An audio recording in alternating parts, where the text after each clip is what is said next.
Project 3. How are you today? I hope you had a good weekend. Okay, so today we're going to be looking right at the back of your book at page 87. Page 87, there's the story of Beauty and the Beast. I'm sure that you know this story. Have you seen the film? There are two films. There's the animated film and there's the real-life action film with Emma Watson. Which one do you prefer? I prefer the animated Beauty and the Beast. I think it's beautiful. Okay, so we're going to first look at the story. Before that, let's look at some vocabulary that we might find in the story. Okay, I have here 6 words which you're going to see in the story, just to make sure that we know what they mean. Let's start with the first one, merchant. So a merchant is a job. Yep, a merchant is a person who buys and sells things. Okay, a merchant. Sadly. Now here, what type of word is sad? I'm sad. Good. Sad is an adjective. What do we use adjectives for? Let's have a look. So sad is an adjective. We use adjectives to describe what? Nouns. Good. So adjectives describe nouns. A sad person, a big window, an expensive computer, for example. Okay. When we use ly, what type of word is this? Good, it's an adverb. So sadly is an adverb.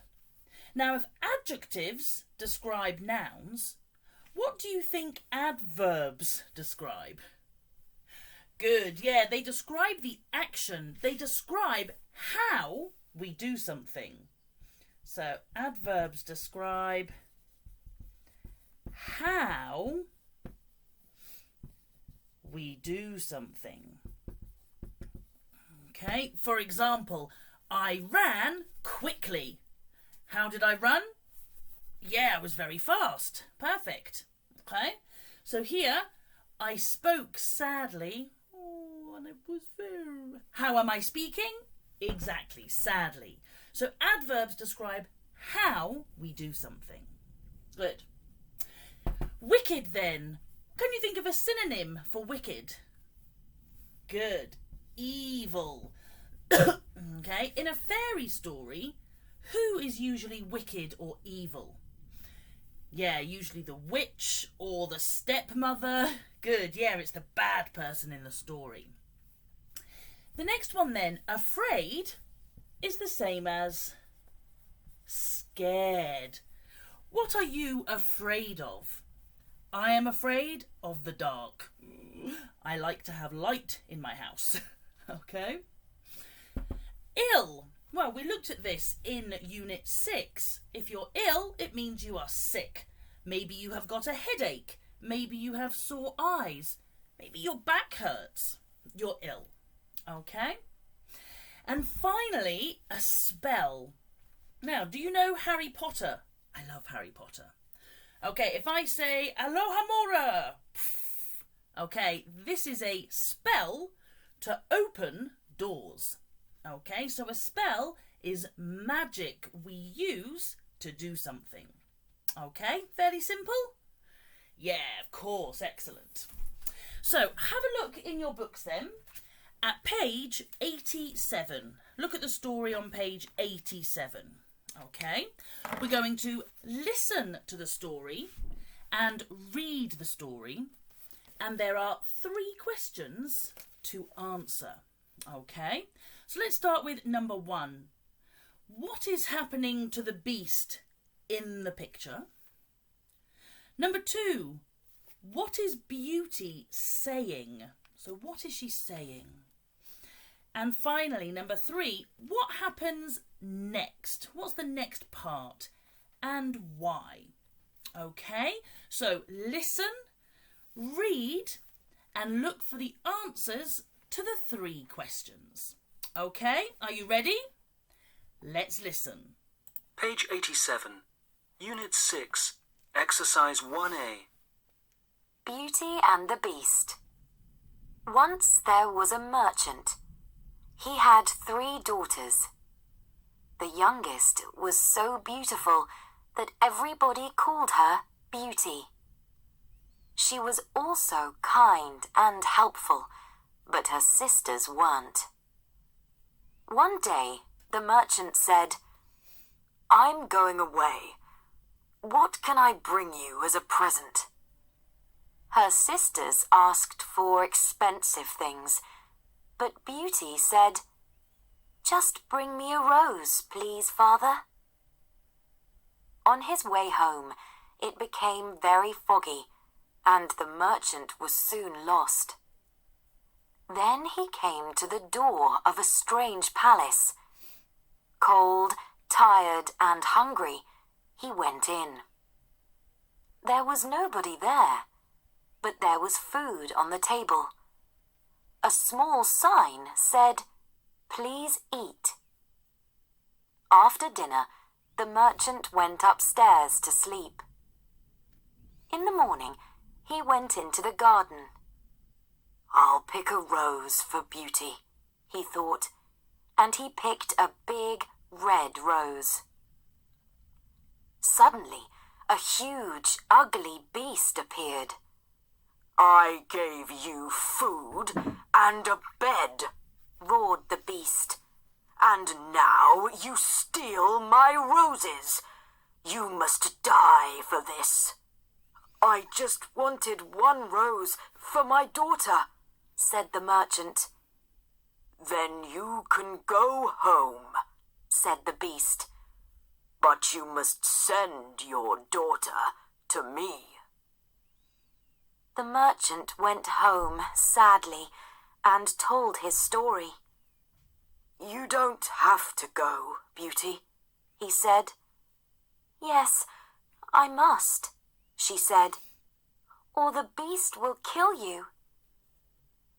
So Beauty went to the beast's palace. At first she was afraid, but the beast was kind to her. One day he said, "You're happy here, Beauty. Will you marry me?"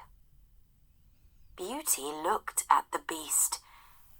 He was kind, but so ugly, and she said, "No." A few months later, Beauty heard that her father was ill. "I must go home," she said to the beast. "I promise that I'll come back." But Beauty didn't go back. She wanted to go, but her selfish sisters said, "You mustn't go back, Beauty. Our father needs you. You should stay here." So Beauty stayed. Then one night she had a dream. She saw the beast. He was dying. The next day, Beauty went back to the palace. Her dream was true. "Oh, beast," she said, "please don't die. I love you." Suddenly, a handsome young prince appeared. "Where's the beast?" asked Beauty. "A wicked witch turned me into the beast," said the prince. "She said that nobody could love somebody so ugly. But you loved me and broke the spell."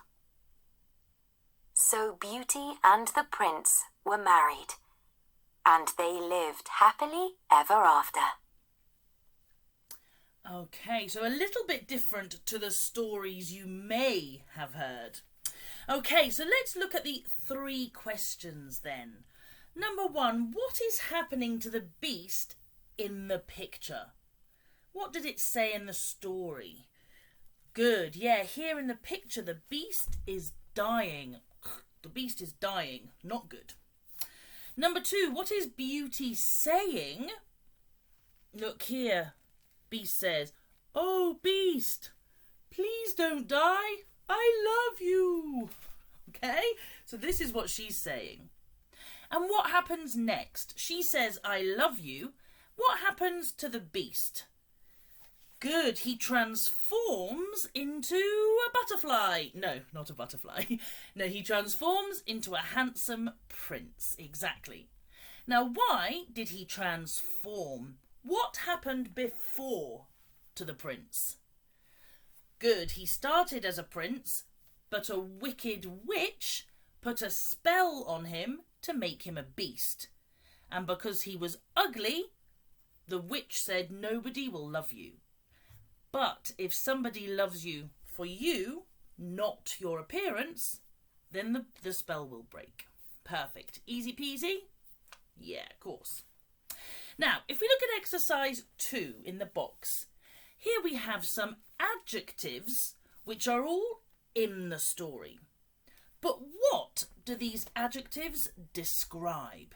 Okay, so I'd like you to look again at the story, and can you match each of these adjectives with the person or thing which it describes? Okay, for example, the first one, kind and helpful. Kind and helpful is in the first paragraph. She was also kind and helpful. Who does this describe? Good. Beauty. So here, Beauty. Okay? You know what to do. Pause the video. When you've done the exercise, press play and we'll go through the answers. Okay? Go. All right, so do you have the answers? Excellent, then let's go through. So we know the first one, kind and helpful, is Beauty. Huge and ugly was, of course, the beast. In line 26, suddenly a huge, ugly beast appeared. Good. Handsome and young. Good, that was in line 65. Suddenly, a handsome young prince appeared. Good. Strange. Now, strange was to describe the palace in line 15. He came to the door of a strange palace. Good. What about kind? We know kind and helpful was Beauty, but what about kind? Look at line 43 and 44. At first she was afraid, but the beast was kind to her. Good, so kind is the beast. Wicked. Wicked. Who does wicked describe? Yeah, the end of the story. The wicked witch. Well done. What about big and red? What does big and red describe? Good. Line 23 and 24. He thought and he picked a big red rose. Exactly. So the flower that's on the bush. Perfect. And finally, selfish. What does selfish describe? Yeah, it describes Beauty's sisters. Very good. Here, her selfish sisters said, "If you are selfish, who do you think about? Do you think about other people or do you think about yourself?" Exactly, you only think about yourself. So the selfish sisters are not very nice. Okay? And that's it for today. Well done. And I will see you in class on Wednesday. All right, guys. Bye.